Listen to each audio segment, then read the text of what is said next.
Kita akan membuka Yeremia pasal 18. Kita percaya bahwa Tuhan kita itu sempurna. Amin. Apa yang direncanakan tidak ada yang batal. Tapi yang bisa membatalkan itu kita, bukan setan.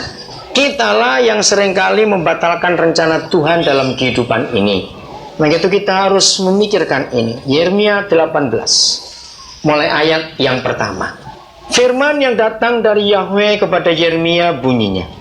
Perhatikan, firman yang datang dari Yahweh kepada Yeremia bunyinya. Pergilah dengan segera ke rumah tukang periuk. Di sana aku akan memperdengarkan perkataan-perkataanku kepadamu.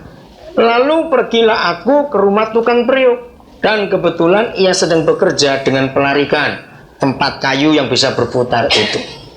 Anak-anak Tuhan, sejak dulu, ya, apa kita itu selalu rindu, kita itu bisa mengenal hatinya, mendengar firman-Nya, mengerti kehendaknya, tidak dengan satu dua cara, tapi berbagai-bagai cara. Katakan amin. Itu kerinduannya. Nah, kalau kita lihat Yeremia contohnya, saya senang sekali cara Tuhan mengajar Yeremia. Setiap kali Yeremia terima firman Tuhan, ya, perhatikan, setiap kali Yeremia terima firman Tuhan, itu justru bukan karena dia dengar imam berkhotbah. Renungkan kata-kata ini. Setiap kali Yeremia menerima firman Tuhan, itu pasti bukan karena dia sedang dengar khotbah. Tidak sama sekali. Kalau saudara baca sampai selesai kisah ini, maka saudara pun akan mengerti, ternyata sampai dia pulang dari rumah tukang periuk, tidak ada satu khotbah pun yang dia dengar. Padahal Tuhan berkata, ke sana aku memperdengarkan firman-Ku. Nah, apakah Tuhan salah berfirman? Tidak. Dia berkata, pergi ke rumah tukang periuk karena aku ingin memperdengarkan suaraku, firman-Ku kepadamu. Tapi nggak ada firman. Kira-kira ngerti nggak apa yang Tuhan maksudkan lewat kejadian ini? Anak-anak Tuhan, setiap saat, asal kita mau jujur dan rendah hati di hadapan Tuhan, maka dia bisa berbicara lewat cara apapun juga. Tanpa ada yang khotbah, tanpa telinga kita mendengar sesuatu sekalipun, sebetulnya Tuhan sudah bisa berbicara kepada kita. Nah, masalahnya, setiap kejadian itu kita tidak pernah memberikan kesempatan supaya Tuhan hal-hal itu dijadikan firman. Kita ini tipe orang yang bebal. Dablek orang Jawa bilang. Kita ini tipe orang yang maunya sendiri. Itu sebabnya setiap kejadian yang sebenarnya adalah firman Tuhan, tetapi kita tolak itu. Yeremia dengan Yeskiel punya kesamaan dalam mereka belajar firman Tuhan, yaitu selalu berfirman dengan cara-cara yang Tuhan sendiri tunjukkan. Satu contoh, kalau saudara awal-awal baca pasal awal kitab Yeskiel, luar biasa. Tuhan berfirman kepada Yeskiel, dia suruh tidur miring, saudara, sebelah kiri. Itu selama sekian ratus hari. Tidak boleh pindah posisi. Nggak bisa bayangkan. Kalau kita tidak mengenal Papa kita, kita akan berkata, apa-apaan Tuhan ini? Sekian ratus hari tidur miring, tidak boleh pindah posisi. Banyak yang Tuhan katakan kepada Yeskiel satu kali. Maaf, hal itu aneh sekali. Tuhan suruh Yeskiel ambil kotoran orang, suruh bakar kotoran itu, disuruh makan. Bayangkan, seperti itu kejam sekali. Tidak. Semua hal Tuhan jadikan itu firman. Nah, kebodohan kita, kendablekan kita, kegoblokan kita, yang sebetulnya setiap saat Tuhan berfirman kepada kita, tetapi kita cenderung nyalakan orang lain dalam hidup ini. Maka itu berkali-kali firman Tuhan lewat dari kita, karena kita tidak mau menerima itu. Karena konsep hidup kita adalah konsep duniawi. Kita hanya mau terima yang enak dan yang baik dari Tuhan. Maka itu orang yang suka tersinggung, orang yang sering menolak semua yang Tuhan berikan, orang itu sulit untuk bertumbuh dalam hidupnya. Nah, Yeremia mengalami ini. Disuruh mendengar suara Tuhan, firman Tuhan, tapi tidak ada satupun suara.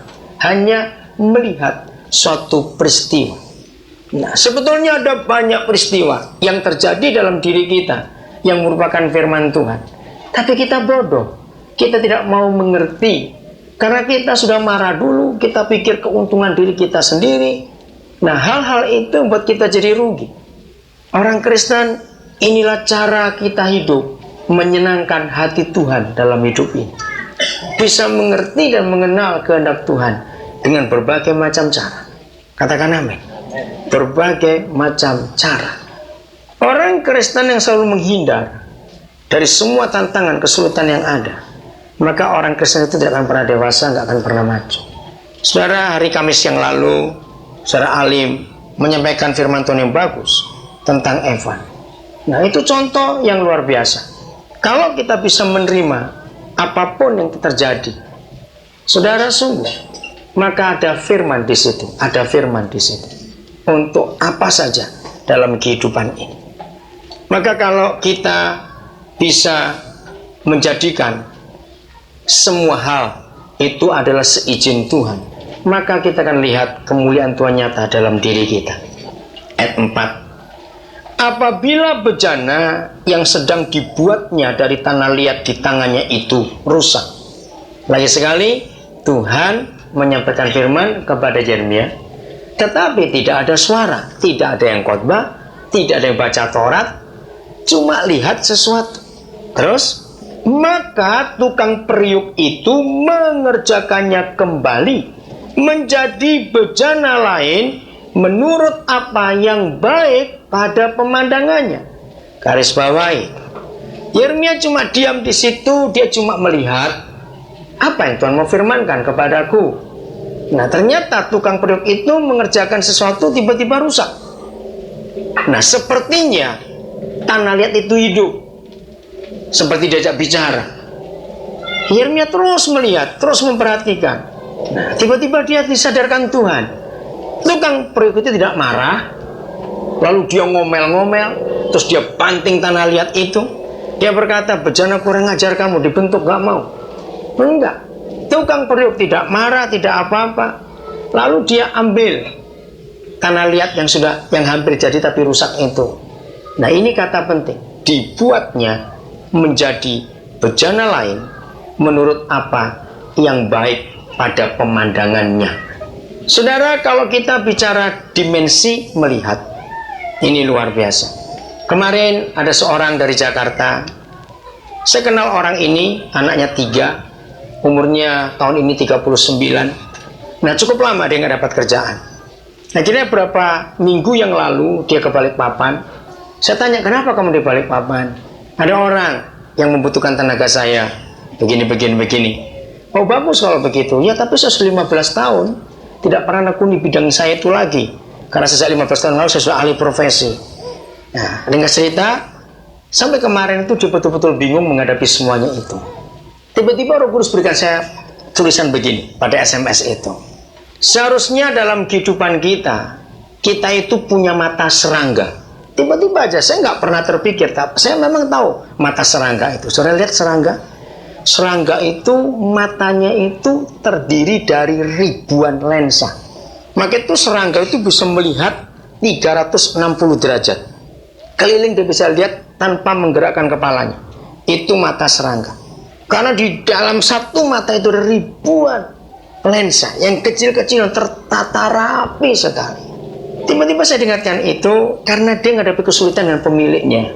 Ya, sudah 4 kali mereka duduk bersama-sama tapi nggak pernah cocok. Nah, terus saya katakan bahwa kalau dalam hidup ini kita punya mata serangga yang artinya bisa melihat dari ribuan sudut pandang. Bisa ngerti nggak itu? Kalau kita bisa punya mata serangga dalam hidup ini dan kita bisa melihat semua kejadian dari ribuan sudut pandang, wah, itu luar biasa. Nangkap nggak maksud ini, saudara? Seringkali kita hanya punya satu sudut pandang, terfokus kepada masalah yang tidak enak itu yang kita hadapi. Kita nggak tahu di baliknya itu ada sesuatu yang luar biasa. Saudara, dia balik SMS, dia bilang, saya belum pernah mendapatkan sebuah kata-kata hikmat seperti ini. Dan dia berkata, inilah kegagalan saya 15 tahun terakhir, bahwa saya melihat apa-apa cuma dengan satu pandangan mata saja. pada dibalik semuanya itu. Lalu dia berkata,